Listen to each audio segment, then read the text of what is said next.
Welcome back to the Inside the Trailer Sports Podcast, your source for news coverage, wild takes, guaranteed bets, and other types of sports games. We got it all here on Inside the Trailer. Today is episode 14? 14, Double episode. Yeah, it's a double episode Double episode week. We had just wrapped up our NBA trade deadline video, and that is out right now. So if you want to check that out, you can check that out. It's probably on our YouTube profile page somewhere. Check it Go out. find it. Absolutely. But, you know, today we got some other stuff. Obviously, the Super Bowl it's coming up. It's coming up pretty soon. We're a couple days away. We're only a couple days away at the time of this recording, right? So we got that. In addition to that, we got some NHL stuff to talk about, some logo stuff, some team name stuff for Utah. We'll go over that today. And as well as that, there's some NHL trades. And, of course, one big name player in the NFL who requests a trade. So we'll go over all of that in today's episode. But we want to start off with the most unique segment we've done so far, which is NFL crazy Super Bowl betting props. Yeah. So Connor assembled some 10 or so crazy bets, and we're going to go over them. We're going to keep track and see how we do after the Super Bowl hits. Yeah, absolutely. So I found a couple of these online. You know, a couple of them I kind of just came up with some easy ones. Yep. Just some fun ones, kind of, you know, different, just instead of stats, just something fun. You've definitely heard of these ones before, but we're going to kind of give our opinions on this. So let's start with the number one, the first one. National anthem. How long is it going to take for John Baptiste to sing the Star Spangled Banner? Yeah, and the lines on this one. It's over 120 and a half seconds. 2 minutes right there. Interesting. You think he's going to go over, or you think he's going to go under? This little thing I have pulled up right here says the national anthem has gone over 2 minutes in 8 of the past 12 Super Bowls, but just only 3 in the last 7. Do you think it's going to go over, or do you think it's going to go under? This one's one of my favorite ones to discuss about because it's just so different than the rest.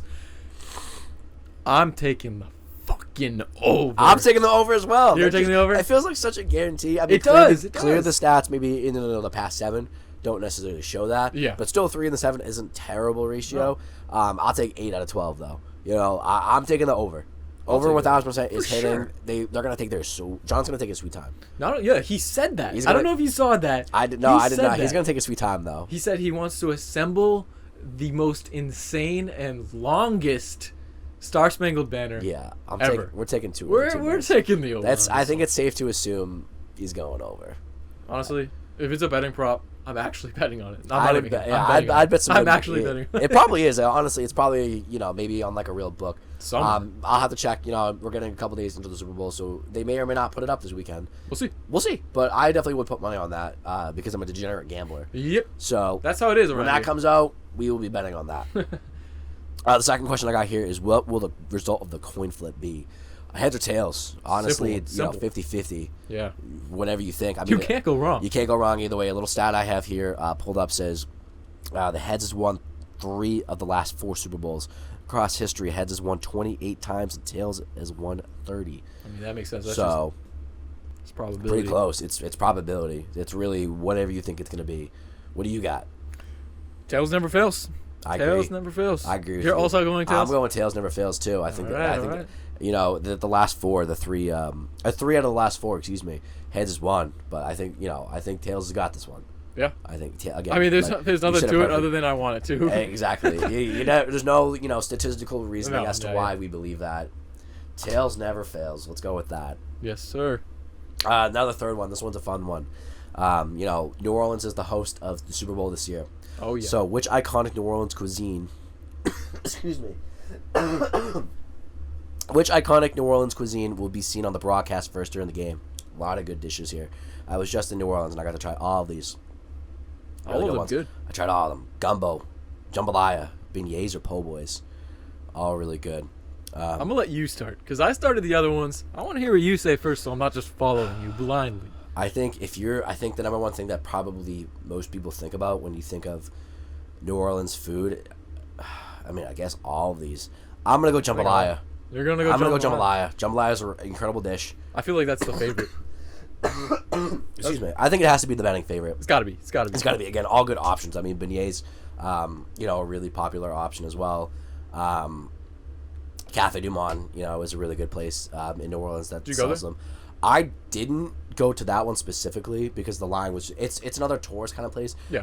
Where the line was just way too big. I ended up going to another excuse me, another beignet place, which is really good. But Okay. jambalaya is the move.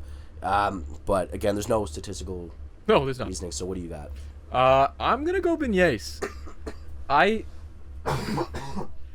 think Excuse me, I'm dying. No, you're good. You're actually good. The thing is, all of those other things, like I don't think it's gonna be po' boys. I'm ruling that out. I would rule that out too. Gumbo and jambalaya, like it could be, but like their main dishes, I just think if we're talking Super Bowl, we're kind of talking snacks, right? It kind of goes along. Beignet is way more of a snack than an actual food. Correct. For that reason, I'm gonna go beignets. I don't know how they're gonna show up, but I'm just gonna say it. Just gonna say it. Oh, I like that. Again, there's no real reason as to why. Just kind of what I guess. Excuse me for my coughing, by the way. I'm just getting over a sickness, so bear with me here. I'm trying. Switching gears a little bit. So, which Manning brother is going to win the FanDuel Kick of Destiny 3 competition? A little stat here to go with that. Peyton owns a 3-0 advantage over Eli in career NFL showdowns. But we're going to find out if he can keep this. I know Gronk has been doing the Kick of Destiny the last 2 seasons. But it's Manning brothers this year. Who's going to get it? Peyton or Eli? Yeah, I have my pick. You have your pick? I have my Go pick. ahead and give your pick. And My pick, Peyton. Peyton's the better Manning. I think he's the older brother. He's going to show Eli why he's the better brother. Eli, again, Peyton's a little older, so maybe, he's not going to be able to kick as better, but I think big bro wins in the end. From one big bro to another, big bro's on top. You know what? Same here. Same. I'm in the same situation. I'm going to go Peyton. Same situation. Peyton is the better Manning. I'm also going to go Peyton because, he's 3-0. Let's keep the streak going. Let's make it 4-0 in showdowns. Why not? Destroy it, It's not an NFL game. If I'm Peyton and I have an undefeated record, why would I want to give that up? Keep it going. That's bragging rights. It doesn't make sense. That's bragging rights. So, as the bigger brother, I understand that too. Peyton Manning. Cool. All right. Switching gears over to the halftime show now. Total songs played during Kendrick Lamar's halftime show. The line right now is 10.5.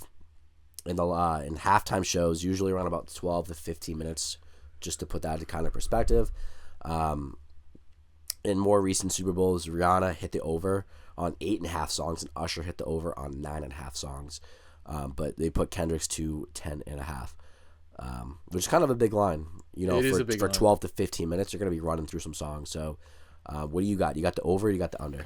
I'm going to take the under here. I think that, I think he's going to overplay Not Like Us. Yeah, he definitely will. And I think that's going to cut out a good chunk of maybe 3 minutes. That's going to bring you down to about 12 minutes left, and that's like the maximum that'll be left. That's like on the higher spectrum of things, if that's a 15-minute show. I just don't think he's going to be able to get 9 more songs after that. And you've got SZA out there, too. Like, she's already announced to be there, so that's, another... it comes down to the seconds, honestly, too. Yeah, it really does. Her coming out and making an entrance is probably going to take some time, too. I think the production value is going to be pretty high. Yeah, absolutely. So I think that most of that will just take up the time. I'm going to take the under. I'm going to take the under as well. I don't think it gets more than 10.5. Rihanna didn't hit 10.5. Usher didn't hit 10. Just even 10. You know what I mean? They didn't get over those. I'm taking the under on that as well. I agree with you. That's fair. But keeping it on the halftime show. Again, SZA was announced as a guest already, but it feels like there might be one more, or at least another one or two. But the question is, who's going to be the first to make a guest appearance with Kendrick during the show besides SZA? Right now, FanDuel has odds out. I'm just going to read you some options. Future at plus 125, Metro Boomin at plus 125, Lil Wayne at plus 125, Baby Keem at plus 164, and Travis Scott at plus 250. Lil Wayne said the other day he was not going to be at the Super Bowl. But he could have also just been saying that, though. So people don't think he's coming. Okay. It's just something to consider. Some good options. If I had to pick one, I would go Baby Keem. Baby Keem's value is nice. I like the value with that. It's the fourth highest odds. I guess out of these, if you want to put it in the reverse, out of these 5, he's the 4th lowest. So I like those odds there if you're going to take for him to be the first to come out. He's the family relationship, family ties. They got the family ties. Yeah, they got the family ties. So, and I think that's definitely a song that Kendrick is going to play. And, he might play that early on. That's a good point. He might play that early on into his halftime show. So I'm gonna take Baby Keem to be the first to come out besides SZA. For the sake of doing something different, I'm gonna I like your reasoning, and honestly, I might want to lean that direction. But I'm gonna take back Metro Boomin here. Okay. I feel like he's been seen a lot with, associated with mustard, right? Yeah. I don't even want to say it because it just kind of hurts my head saying it. But yeah, I'm gonna take Metro Boomin. I think they have a good relationship, and I don't know, it makes a lot of sense. Yeah. I would have said Lil Wayne had you not told me that he said that. Part of me wants to think he's just saying that, though, so people are more surprised. It's possible. But also, again, he just didn't need to say anything. No, I think he I didn't need to. don't think people. I guess people might have thought he would have been there, but I don't know. Yeah. I don't know. It just makes me wonder. He's just saying that so people think he's going to come out. Could be. But again, you never know. I'm going to take Baby Keem, though. You took Metro Boomin. So let's switch it over besides the halftime show. Let's go toward a little more the end of the game. What color of the Gatorade will be poured on the winning coach? A couple of the options here. Green, yellow, lime, all kind of together. Orange, blue, purple, clear, or red/pink. What do you got? Again, there's no statistical reasoning. There's not, it's just random guess of whatever you think it's going to be. I'm leaning towards somewhere either purple. I'm leaning towards purple or red. Okay. Red for Chiefs. Purple just feels like the favorite. I'm gonna go purple. It's been pretty common recently, and the Chiefs have been to the Super Bowl. Last time, I think they had purple last time too. Probably did. I don't know. And it's the same team. I'd be willing to bet that it's gonna stay on the same purple theme. Okay. But yeah, I like the value. I like your purple guess. Quite honestly, I was gonna go with purple before you said that. But just for the sake of changing things up, I'm gonna change it up. Although I did like the purple, because I think I think purple's kind of the color of New Orleans in a sense, that and yellow. Yeah. So I think purple's a really good option. Don't get me wrong. Just because again the Gatorade color is kind of random. I'm gonna take orange. I don't know. Orange is just another popular Gatorade color. I mean, all of them are. I'm just gonna take orange. Just another random guess. If it's not gonna be purple, it's gonna be orange. Yeah. So yeah. All right. Give me orange. I like it, man. Now we'll switch it over a little bit. This one's a yes or no. Will Travis Kelce propose to Taylor Swift after the game?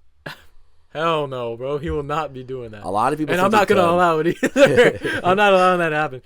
No. I'm going to say no. I'm going to say no as well. Yeah. I mean, everyone kind of wants it to happen, but I think it's just kind of one of those things like, oh, that'd be cute if it happened after he wins his third Super Bowl in a row, and then he rides off into the sunset with Taylor. Like, what are we doing? What are we doing? Like, sure, that's a cool storybook ending to his career, but he's not going to retire, and I don't think he's going to propose. No. He could. I don't think he's going to though. So I'm going to agree with you. I'm going to say no. Yeah. I'm going to say no on that one. Yep. Who will be mentioned first in the MVP speech? So the MVP speech, a lot of names get brought up in terms of, family members, mom, dad, brother, sister, wives, girlfriends. God is another really popular one. A lot of people mention God. I think that's probably the betting front runner right now. Okay. Is God. Coaches, teammates, athletic trainers, just literally anyone you could think of. Yeah. Who do you think the MVP is going to mention first? Yeah. I'm going to have to go with the betting favorite in God. I feel like a lot of I was going to say Super Bowl athletes, but literally athletes in general. First thing they say, all glory to God, something like that. That feels like the most common one. I'm sure the next thing they'll say is something about family. Yeah. It's got to be between them, in my opinion. Right. I definitely think it's in between those two. I'm going to agree with you and go with God. I think some of the front runners of terms of guys who might win Super Bowl MVP are guys of faith. I know Saquon is very religious. Patrick Mahomes has mentioned God in his post speeches before. I think if the Chiefs win, it's gonna be Pat Mahomes. If the Eagles win, it's gonna be Saquon. I'm gonna go God as well. I'm gonna say God is the one to get the first mention during the MVP speech. Okay. So I think that's a safe one to go with. I think so too. And just to wrap it up, I mean, we already gave our predictions last week, but maybe opinions have changed. Who is going to win the Super Bowl? That's the last one here. Eagles or the Chiefs? Give me the Chiefs. I'm gonna keep it nice and simple. The Chiefs are not losing this game. Yeah. They got the refs on their side. No. And they got their own team. And that's 2 versus 1. The math is math in there. It is. It is. I'm going to take the Chiefs. Okay. I like that pick. I know last week I said the Eagles. This week I've been having some really I've been changing my opinions around a lot, just thinking more about this game. I've been thinking about going with the Chiefs. but I'm gonna roll with my same prediction. Oh, I'm rolling with the same okay. prediction. It's gonna be tough. I mean, the Eagles are battling 2 versus 1. It's the refs versus the Chiefs, or the refs and Chiefs versus the Eagles. I'm gonna go with the Eagles though. There's no way they're getting a three-peat. Give me the Eagles. Fly birds fly. Or go Fucking book it. Fly birds fly. Is that? No, That's not that. Go birds go. Oh, dude. who cares? Just Again, it's a battle of the worst two evils. I don't care for either one. I actually really don't like either one of these teams. But again, it's a battle of two evils. You can make all the comparisons in the world to these two evils. But the better of the evil is the Eagles. Give me the Eagles, Super Bowl champions 2025. Unfortunately. And Super Bowl MVP, it's going to be Saquon. We'll come back to that. I like the pick. I can't lie. So we got two different picks right there. But I do understand the Chiefs pick. I mean, it just makes kind of feels like it could happen. No, yeah. And if they win, I'm probably going to come back next week and be like, pissed. obviously it was going to happen, but I don't know. Oh well. Oh well.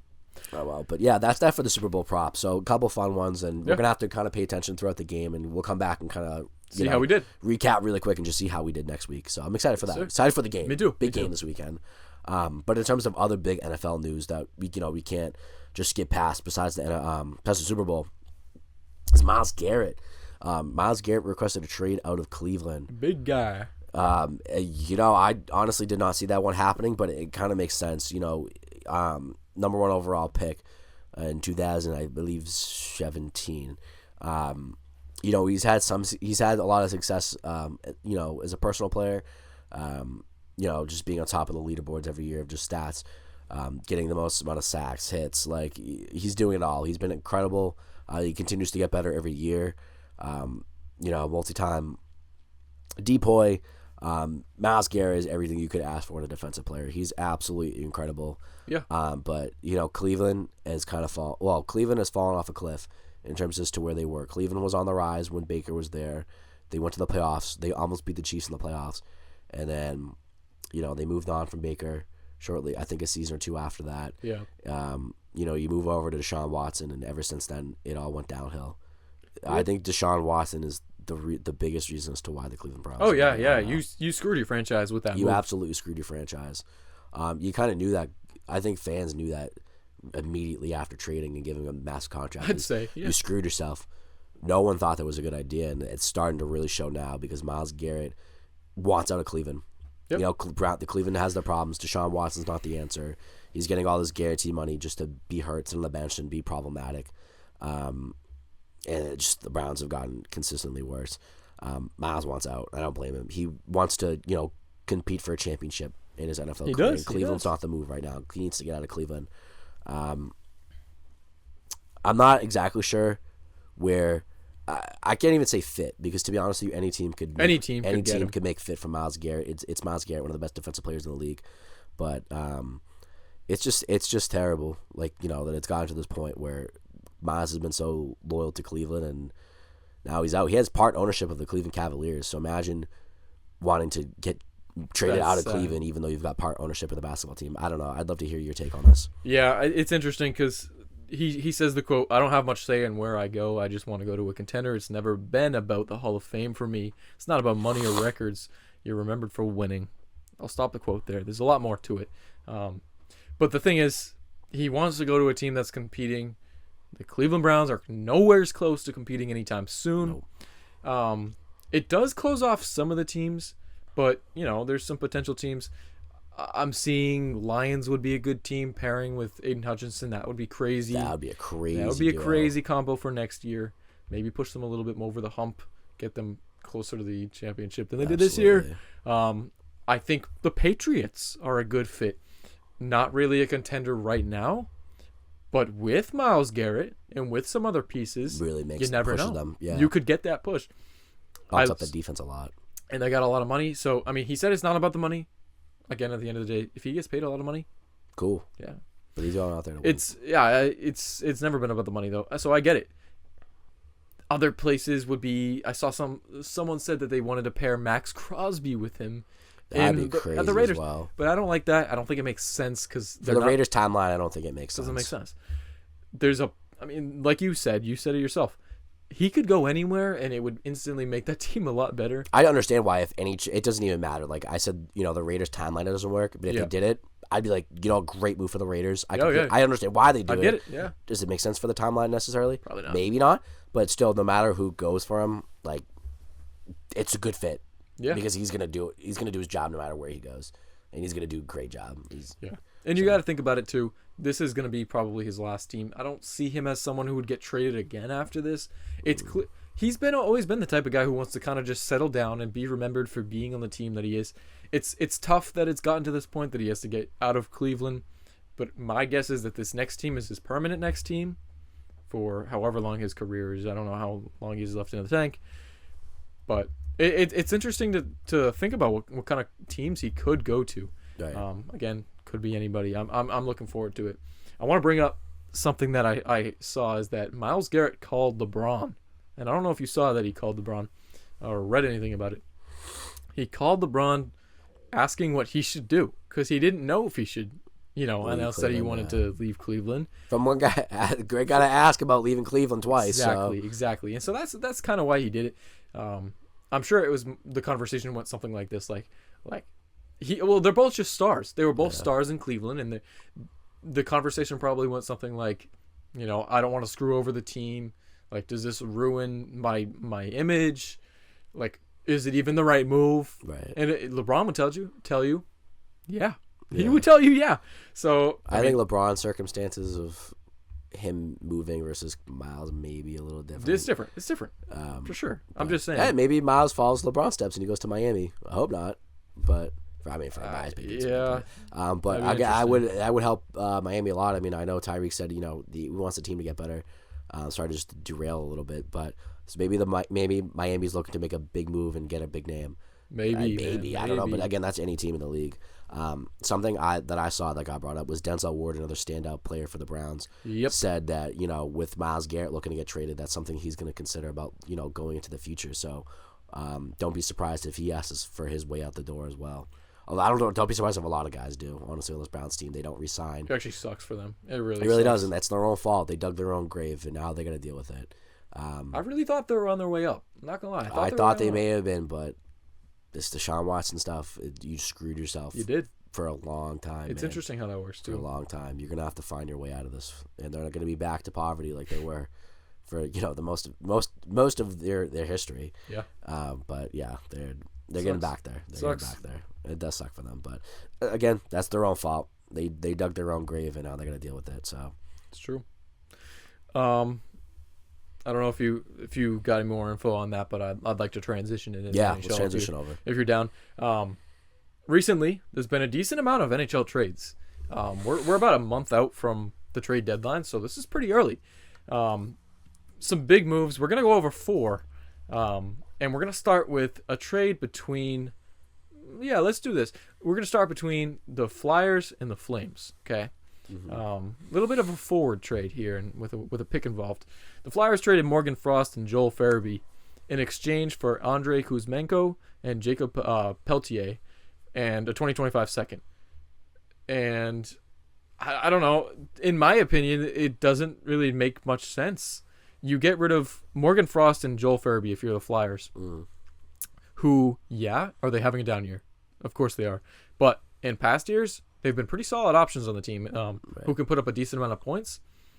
And I don't know, just like at the very ounce that you see some like bad play this year, it's like we just got to the halfway point.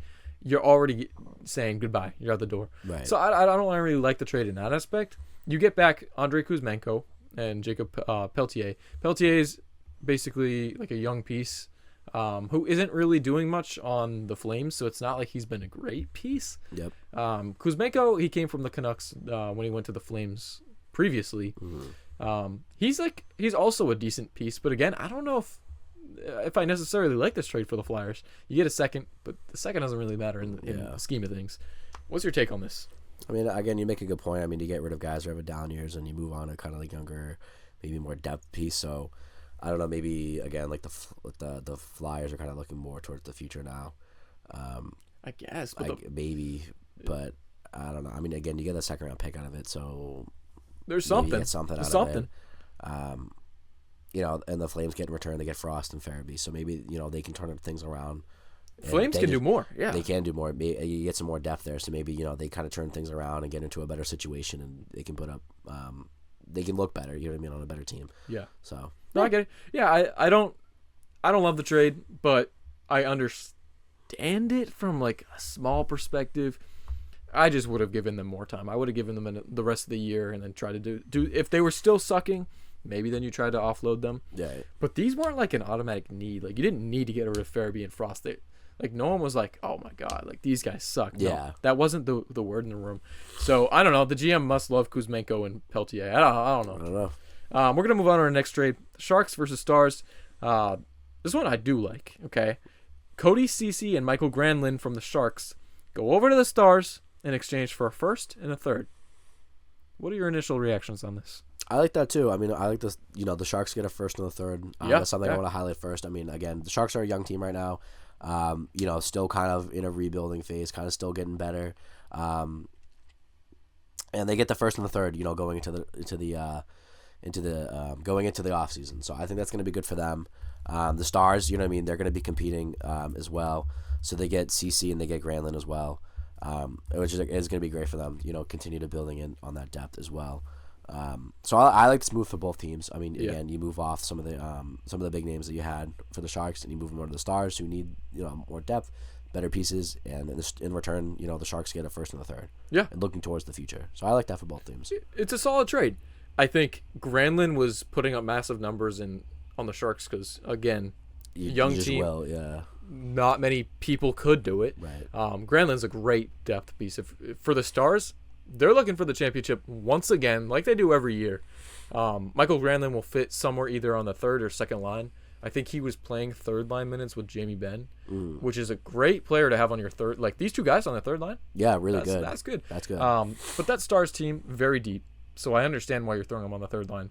He's going to bring you some more goal-scoring depth, as well as playmaking depth. So I don't know. Everyone on the Stars will benefit from his presence. Cody Ceci, I mean, years ago, everyone was making fun of Cody Ceci, calling him a pylon.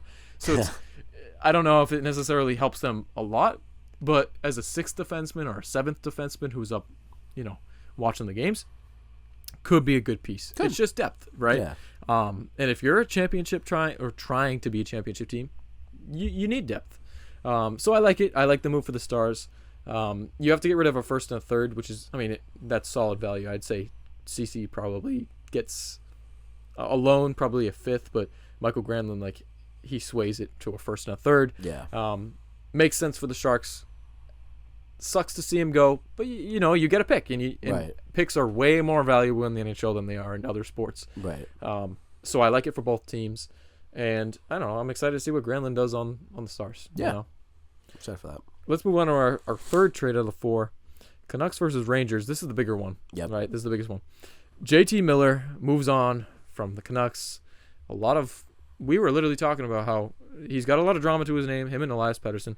So JT Miller, Eric Brandstrom, and Jackson Dorrington goes to the Rangers, struggling team as well, in exchange for Philip Chytil, Victor Mancini, and a 2025 first.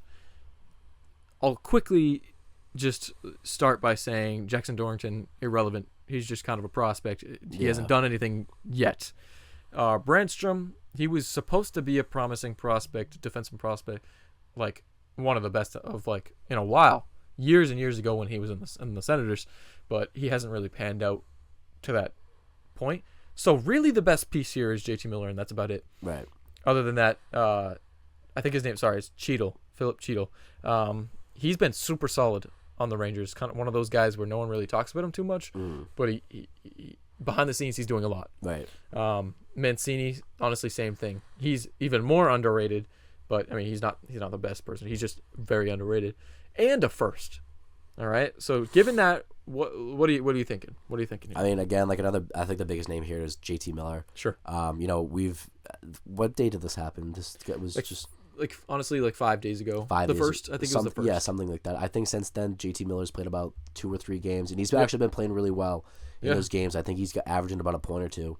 Yeah, he scored twice. Yeah, I was gonna say I think he has 2 goals and 2 assists at least in his first 2 games. 2 goals and 2 assists. So he was off to a hot start with the Rangers. you know, a lot of the pieces get moved around. He said a lot of the prospects that the Rangers get back, but obviously the big one is JT Miller. Yeah. And I think, you know, the Rangers have been making moves, and they might not be done trying to like build that team again to compete for the playoffs. They've had excuse me, I keep spitting. They haven't been good this season, so maybe they're just trying to turn it around. They gave up the first and some other assets as well. And if, you know, things don't go well for the Rangers and they don't make the playoffs, it works in the Canucks' favor. It does, yeah. Where they get that first now. And you get rid of JT Miller, who you probably were trying to get rid of anyway. So, yeah. Cool. I like this for both sides. Me too. I like this for both sides. I think it's a solid trade. I think you mentioned another point. If the Rangers don't make playoffs, this looks a hell of a lot better for the Canucks. Yeah. The Rangers will still have JT Miller going into the future. He's gonna stay there. He's not gonna move again. I never thought that the Canucks should have moved on from JT Miller, but like they did it, and they got back solid value, so I can't really be mad at them. Overall, solid trade. I agree. I like it for both sides. Let's move on to our fourth trade. Another Canuck trade. Canucks and Penguins. The Canucks acquire Marcus Pettersson, defender, and Drew O'Connor, right, who's just like a solid forward depth piece, right? In exchange for Danton Heinen, who's been on plenty of teams by now, including our Bruins. Yep. Vincent Desharnais, who's been in the league for a decent amount of time. A dude I've never heard of, Melvin Fernstrom. Who is that? I don't know. Good. And a 2025 first.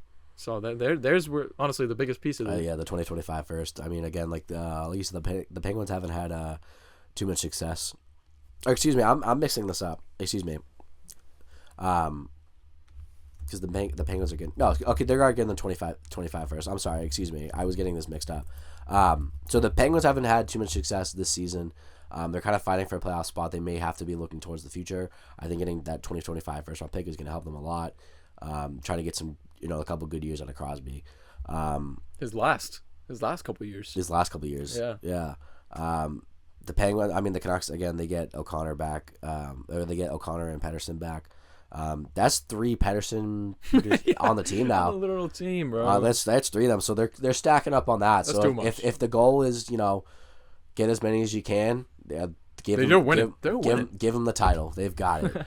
But again, I think the Penguins get some more other pieces as well, and they get the 2025 first. So I like that a lot for the Penguins. Yeah, clearly the Canucks liked Pettersson because they signed him just yesterday. Yeah, 6 years, $5.5 million. Yeah, which I don't know if he necessarily deserves that. He's a shutdown defenseman, so you need those on a team. Right.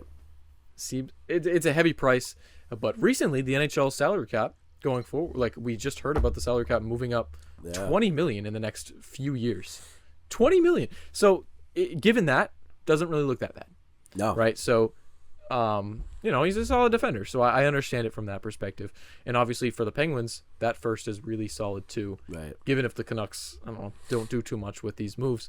Also, it's interesting. Danton Heinen just came from the Penguins, and then the Penguins must have really liked his tenure because he's coming back to the Penguins. I guess so. Yeah, I don't know. That's should have just got him in free agency. I don't know. I don't know, man. I don't know, but get him back, I guess. Yeah, that's the guy. I liked him. I like the point you made about the salary cap going up too. Yeah. Maybe we'll talk about that in another episode, go a little more in depth. But yeah, I think you're going to see a lot more guys are getting long-term deals. I mean, Shesterkin just got signed, Swayman just got signed. Just literally just to name a couple off the top of my brain that got signed to maybe 8-year deals. Yeah, and as the salary goes, Olmark too. So many other players along the league that have got long-term contracts. I think you're going to see a lot more value now, and it's going to look a lot better towards the end of those contracts when the salary cap starts going up and there's more space to play around with instead of taking such a big chunk of your salary cap. Now it feels like it's less because you've got more money to play with. Exactly. And you got team friendlier deals, but don't be surprised if a lot of these salaries start going up as well again. Oh yeah. So that could be something to look forward to, but again, maybe that's something we talk about another day. I agree. But we're going to head over into our second to last section of the night. There was a leak. Well, actually, there was a leak, and then there was also an actual fan vote. So the Utah Hockey Club, right, formerly the Arizona Coyotes, was nameless, just like the Washington Commanders were in their first year. The it's interesting. This has been a long time coming. They've had a lot of names. One of the more popular ones that everyone thought it was going to be was the Utah Yetis. Yeah, that would have been cool. But the Yeti cooler brand, They weren't going to let that one trademarked slide. it. Apparently that's similar. I don't know. It's interesting. But the Utah Hockey Club have finally narrowed down the name to 3, right? It's the Mammoth, the Utah Mammoth, the Utah Outlaws, and the Utah Hockey Club. So they keep the same name. That's the third option. I'll also notice, or just mention real quick, the Outlaws was not the name before. They had narrowed it down to the final 3 as the Mammoth, the Hockey Club, and a team name called the Wasatch. Yeah. Which they got so much hate on social media. I'm glad they changed I'm glad. Yeah. They took it out of the final 3, added in a popular name that people were mentioning, the Outlaws. Now you got your final 3, and then in addition to this, it was leaked on Twitter, or I don't even know where it was leaked, the logos for it. So right now you guys are seeing the logos and the name and the jersey style, the whole concept. I'd like to know your opinion, Connor, on what your favorite name is and what your favorite logo is this. And are these even good options for the Utah team? I like some of these options here. The one I guess I'll start with that I'm not a huge fan of. Sure. I guess just keeping it as the Utah Hockey Club. I mean, some people, I guess it depends. It's not terrible, but I think you need a real good identity. I don't think you should be called the Hockey Club. Like, you know what I mean? I think you need like a real identity. The logo that is on this, I actually don't mind that. That's kind of cool. But anyways, down to Mammoth or Outlaws, if I had to pick one, I'm going with the Outlaws. That's a super cool name. The Utah Outlaws, I like that a lot. And I like the logo too. You know what I mean? The cowboy hat, the bandana, looking tough. I like that a lot. Although the Mammoth is cool, I like the logo concept a lot. I like the color concept on all the jerseys. Again, you just kind of slap the logo on each one, and it doesn't matter.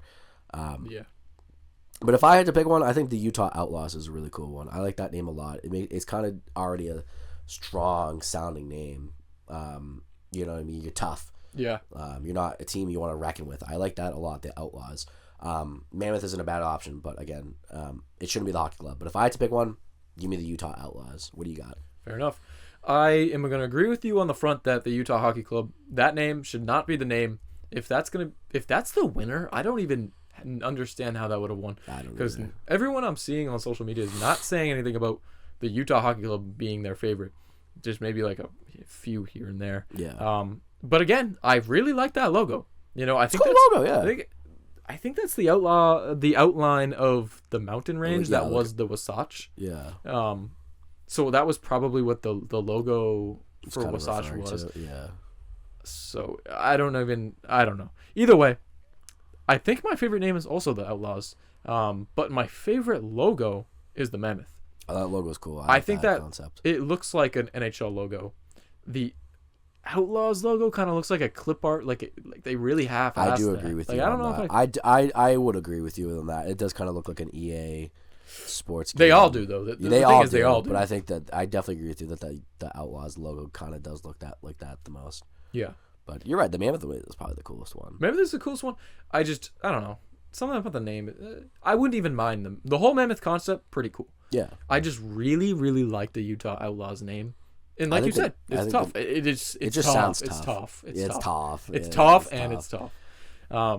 But I really hope that these aren't the final concepts. Like, I hope they choose and then they're like, all right, let's do another rebranding to see if we like this more. Yeah. Because as it is right now, it's kind of mid.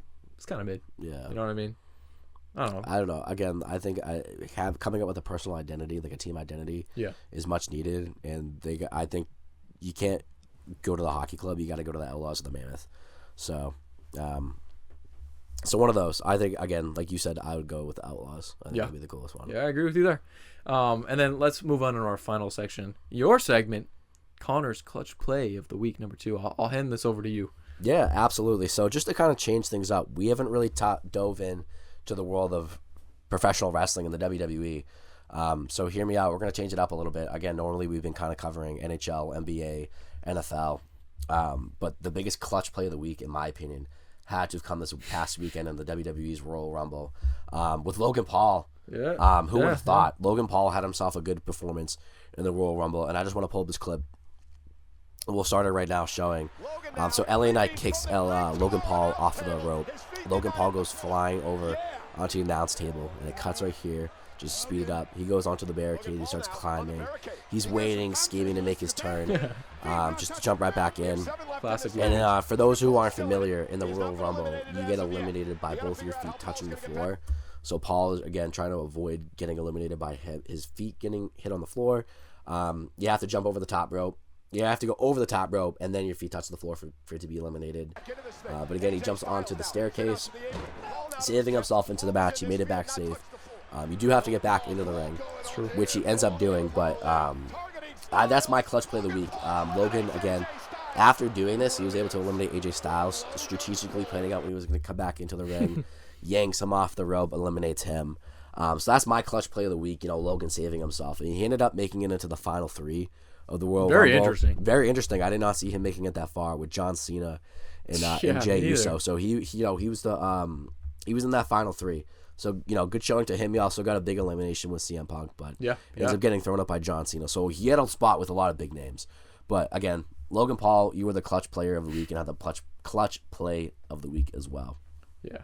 I mean, I was starting to think that Logan Paul was going to win the thing. Very likely, honestly, after seeing that, I was like, oh my God, maybe he will. And after seeing that Jey Uso won, it wouldn't be completely ridiculous to say that they would script it to be Logan Paul. No. That would have been crazy. That social media traction would have been insane. It would have been. It really would have been. But... So, I don't know. Maybe they missed out. Maybe they missed out on an opportunity. I don't know. Yeah, either way, I mean, that's going to do it for the episode.